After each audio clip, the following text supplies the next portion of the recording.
Hey there, it's the Unique History Channel. Tonight we're going to be doing a reading from the book Great Civilizations by Brenda Lewis. And tonight we'll be doing the chapter called Britain, a frequently invaded island. The people of Britain do not have a single origin, but many because the island country was the most frequently invaded territory of ancient and early medieval times. The first Britons wandered probably in small groups over the land bridge, which, until about 5000 BC, joined Britain to Europe. The first newcomers with the name were the Celts, who came from the southern Europe and arrived in several waves after 1900 BC. They were followed by the Romans, who invaded Britain in AD 43. As Britannia, the country became the northernmost province of the vast Roman Empire for the next 4 centuries.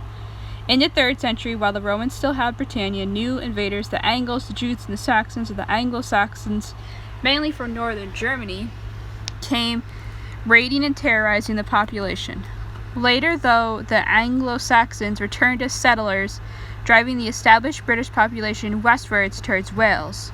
History appeared to repeat itself after 793 AD, when the fearsome Vikings from Scandinavia staged their first major raid across the North Sea. However, like the Anglo-Saxons before them, they eventually settled in Britain, and at one stage in the 9th and early 10th centuries, their Danelaw, where Vikings' law and customs prevailed, covered about one half of Britain, becoming one people.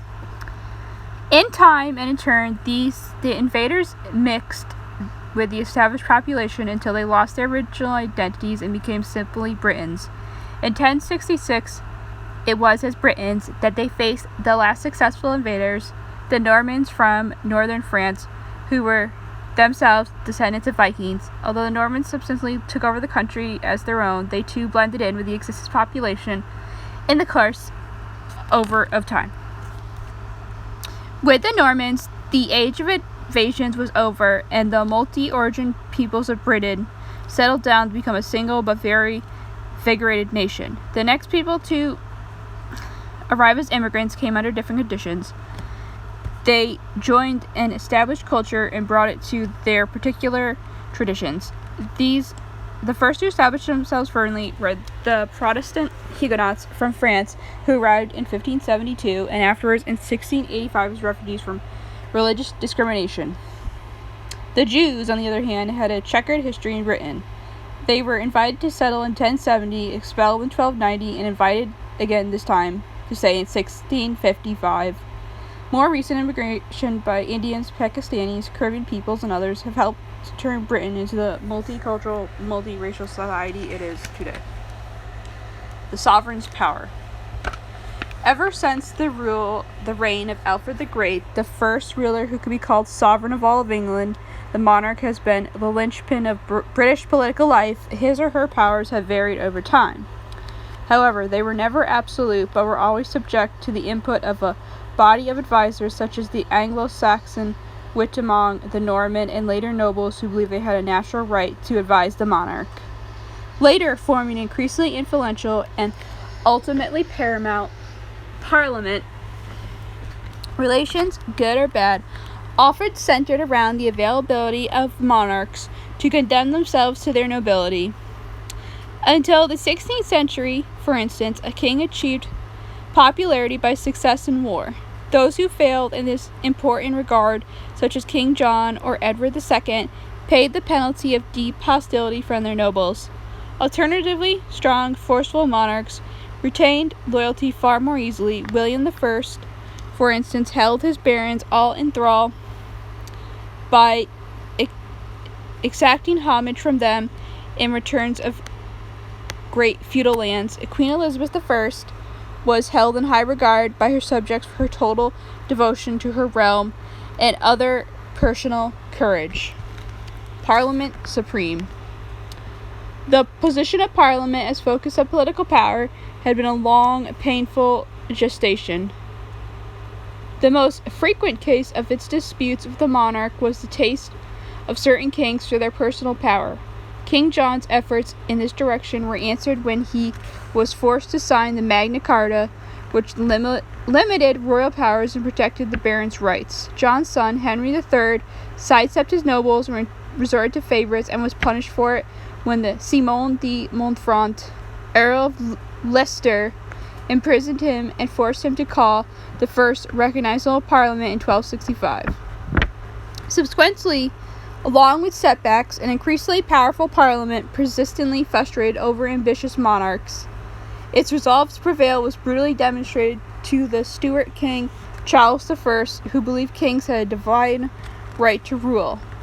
Charles was rudely disabused in the civil war with Parliament, which ended in his execution. After 11 years of republican rule, the monarchy returned, but Parliament's troubles with the Strouts and the divine right were not yet over.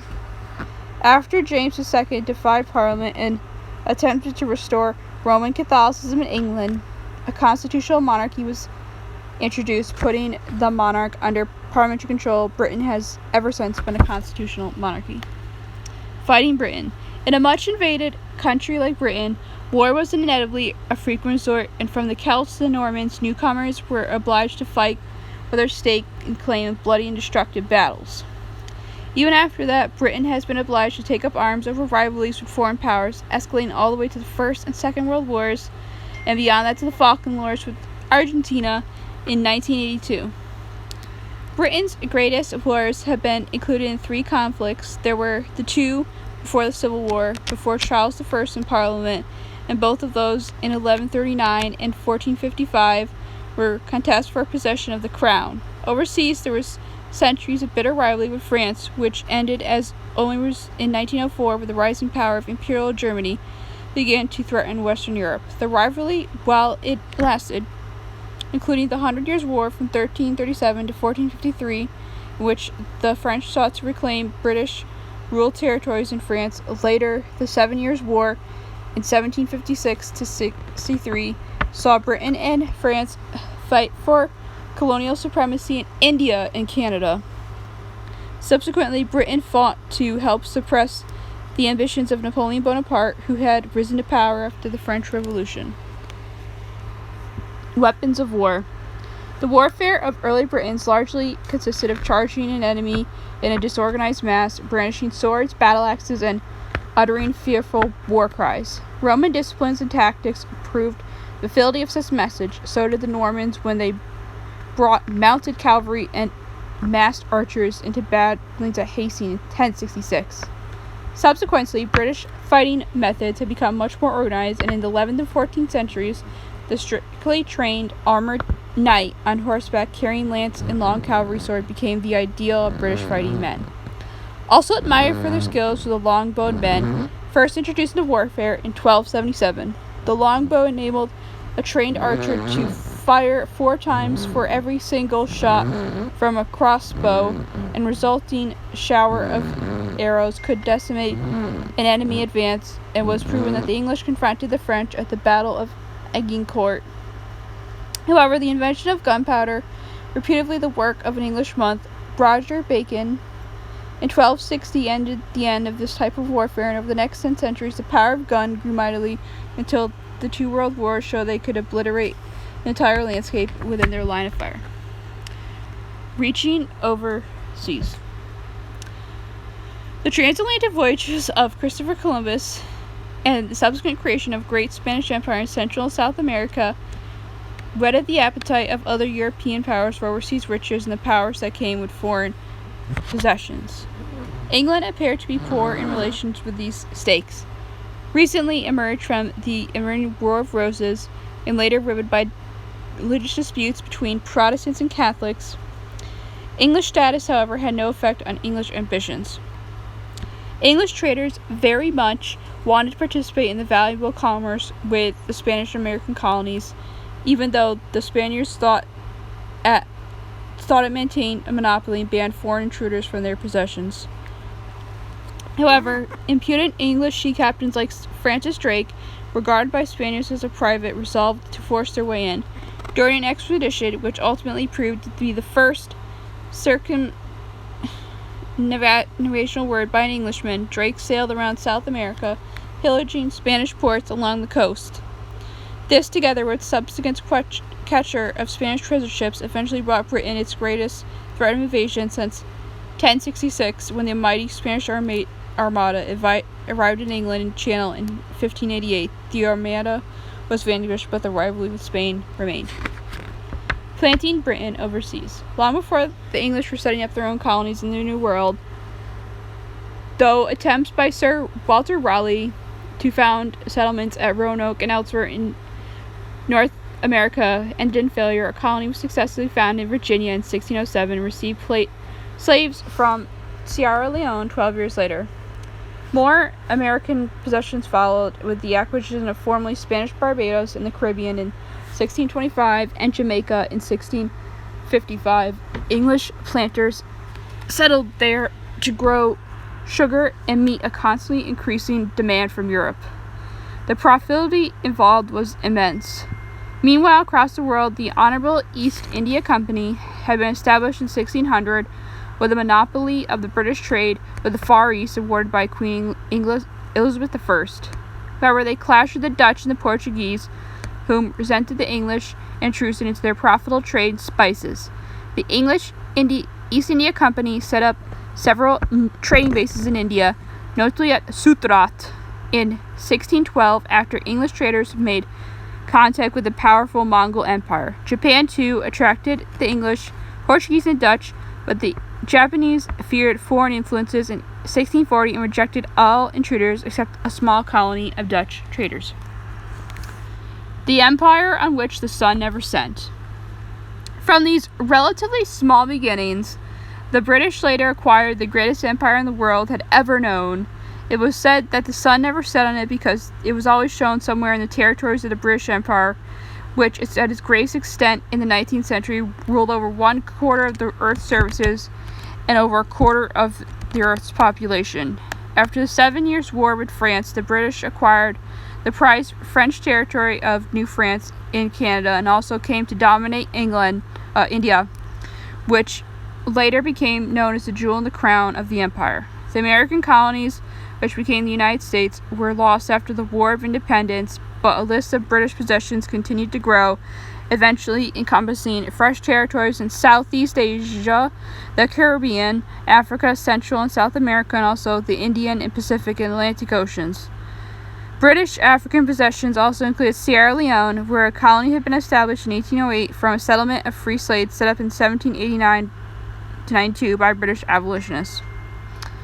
Australia and New Zealand became British colonies and later self-governing dominions after the first ships carrying transported convicts arrived to set up a penal colony there in 1788. Trading Britain. Trade between Britain and Europe had been taking place since earlier times as 1150 BC. Goods such as axes, spearheads, daggers, chisels were brought across from France. Much later, before the Roman conquest, Britons were trading across the Channel with the Roman Empire and were acquiring gold and coinage and beautiful pottery from Europe. Early British merchants grew rich on the trade, and in time, the merchant class grew to be a powerful influence. When the feudal system the Normans had brought to Britain collapsed in the mid-14th century, the cause was not the decimation of the feudal workforce during the plague, but the growing independence and wealth of the merchant class in the towns. By the 16th century, foreign trade in wool and cloth was a particularly lucrative area. In the Eastern Mediterranean, cloth was exchanged for luxuries such as sweet wines, olives, and currants that could be sold at Britain at higher prices.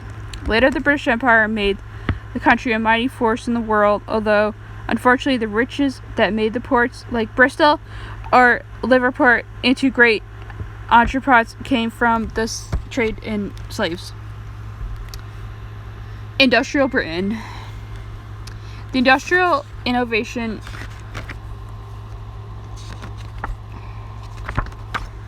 in Britain began well before the Industrial Revolution. In the 16th century, paper and gunpowder mills, sugar refineries, cannon foundries, and salt evaporating enterprises were mechanizing goods and material, and inventions such as drainage engines and ventilation shafts made it possible for mines to be sunk into greater depths than before.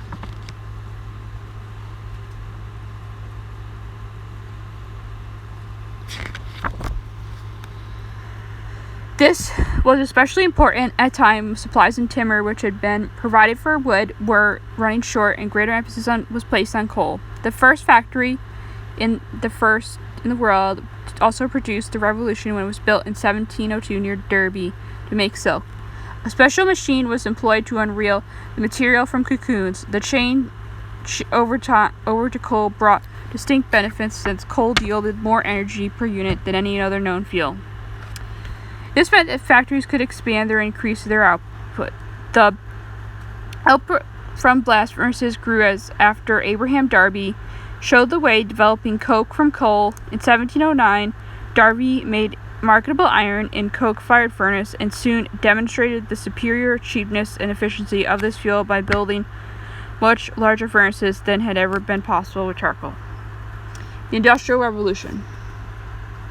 In Britain, the mid-18th century saw the start of the series of inventions which revolutionized both trade and industry. It began in 1733 when a weaver named John Kay invented the flying shuttle. This device could throw a weaving shuttle from side to side in a loom more quickly than weavers could do it by hand. This in turn led to more inventions as other people strove to make the thread supplying the shuttle keep up with increased activity. 30 years later, the first machine word challenge was created, James Hernandez spinning jenny. Driven at first by water power, the new machines revolutionized production at textile mills. Later, the introduction of James Watt's improved steam engine. Production rates increased even further, and the use of steam spread from textiles to iron and pottery industries and corn grinding. This had a domino effect on mining. With more goods flowing from factories, and transport to the markets had to be improved. The roads were unfit for this task. Canals were there soon built. The famous Bridgewater Canal, which ran from Worsley to Manchester. Railways. Probably the most spectacular innovation of the time was the development of railways, entirely new norm for the transport that challenged century-old monopoly of the horse. It was George Stephenson who built the world's first successful railway while working as an engine wright at the colliery in northern England. Stephenson had begun to think about ways of moving large amounts of coal more efficiently than horse-drawn carriage. The result was the steam-powered locomotive, which could pull trains capable of carrying coal in large quantities. Trains to carry passengers came as a neutral development, but the world's first railway, Stockton-Darlington Railway, was built in northern England. It opened for traffic when Stephenson's engine locomotive pulled 34 passenger vehicles along a 16-kilometer track on September 27, 1825. This was soon followed by Liverpool-Manchester railway line built by Stephenson and his son, Robert.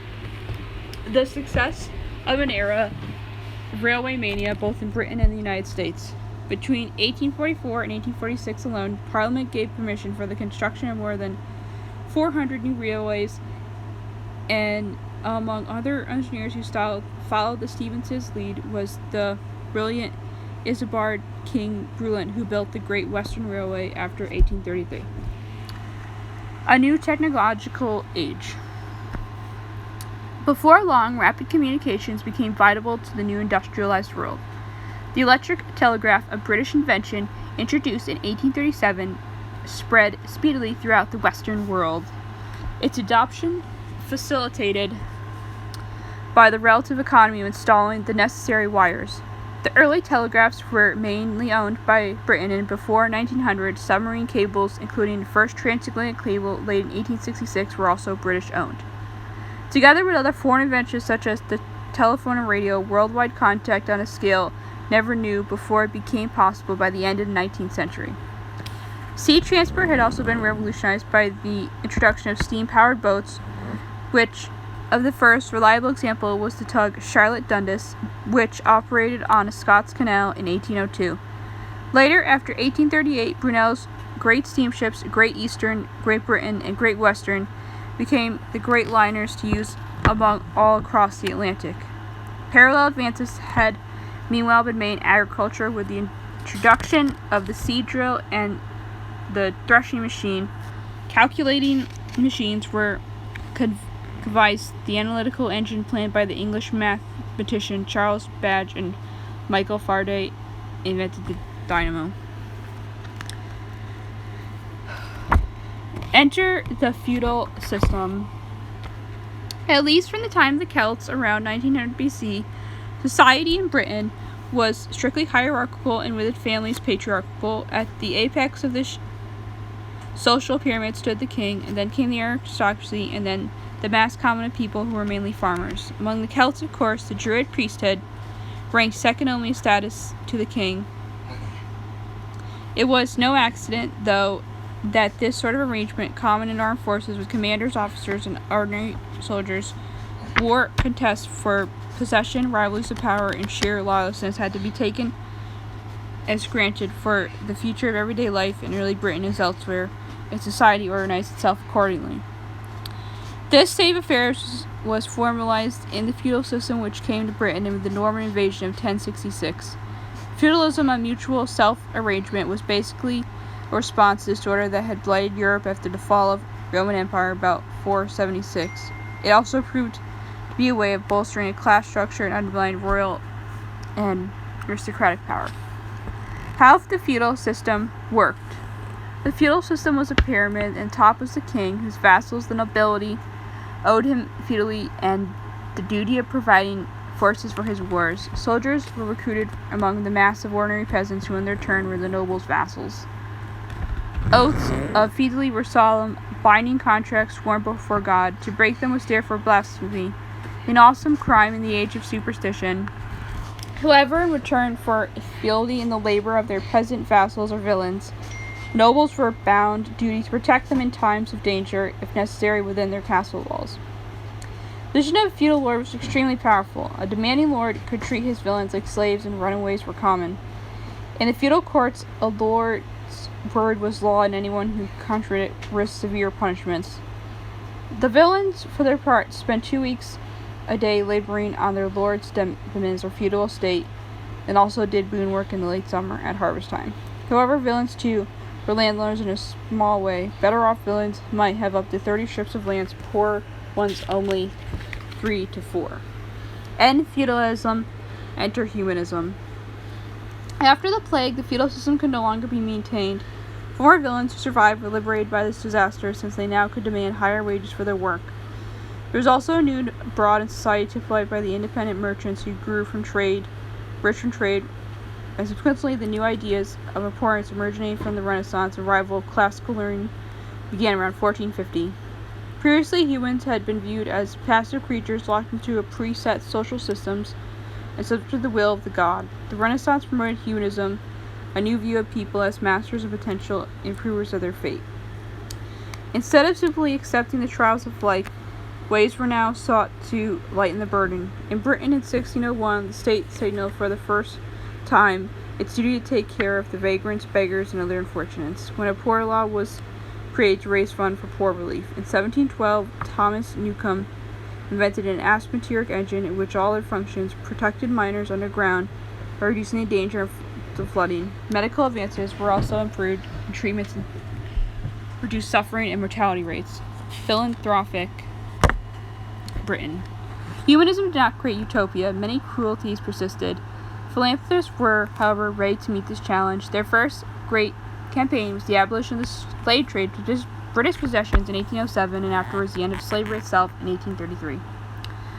They also tackled the appalling conditions of factories where workers slaved for 14 hours a day amid unfenced and therefore dangerous machinery in mines where small children and pregnant women spent hours laboring underground.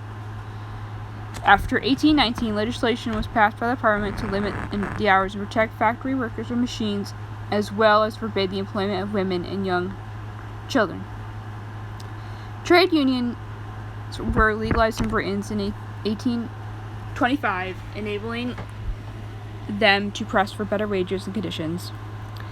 These measures, which for the first time promoted the interests of the ordinary people on a countrywide scale, did not come about easily. Every single one was hard fought, as employers and others with vested interest in maintaining the status quo obstructed the philanthropists in every other way they could devise. Nevertheless, philanthropy prevailed, and their forms later led to an age-old pensions, the enfranchisement for voteless men, and the vote of women. Religion in Britain. In early Britain, as such new invaders settled the land, each brought with them their own pagan faith. Came to Britain in the Christianity came to Britain in the 3rd century, while the Romans still ruled, and even though before the Roman Empire itself adopted the religion after 313, at the time it was a clandestine faith forbidden by Roman conquerors, and it had its martyrs as early as 259 AD. Later, from the mid-5th century, after the departments of the Romans, the Celtic Church became established mainly in Wales and Western England and Scotland and Ireland. Its missionaries were energetic zealots, especially those from Ireland, who were tireless in spreading Christianity around Britain and in Europe. After about 450 AD, the pagan Anglo-Saxon invaders set about destroying Celtic Christianity from most of England and ultimately marginalized the church in southwest Wales, northern England, and Ireland. The Anglo-Saxons, however, became Christians after the mission headed by St. Augustine arrived from Rome and began his campaign of conversion in Kent. Smoothly, Papal Christianity became dominant in Britain and received a boost with the arrival of Normans in 1066, who had their own vigorously formed faith, or it appeared at first. Excluding the Pope. From the royal point of view, one of the most unacceptable features of the Roman Christian Church in England was the foreign papal influence it involved. King William I and his Archbishop of Canterbury made it quite clear that their jurisdiction over the English Church took priority over commands from Rome. This set a pattern. The struggle between Henry II and his later Archbishop of Canterbury, Thomas Becket, who upheld papal rights in England, ended with Becket's murder in Canterbury Cathedral in 1170. King John, in his turn, attempted to block the Pope's right to interfere in episcopal elections. Consequently, John was excommunicated and his realm was later undeterred. Papal power in England finally met its match with the rise of the Protestant Church in 1517. Immediately, several European rulers, though for his own purposes, Henry VIII, took the English Church out of the papal jurisdiction after the Pope had refused to grant him a divorce from his first wife, Catherine of Aragon. Henry then pronounced himself as his head to the Pope's palace and annulled his marriage. The Church of England has been Protestant ever since. Okay, thank you.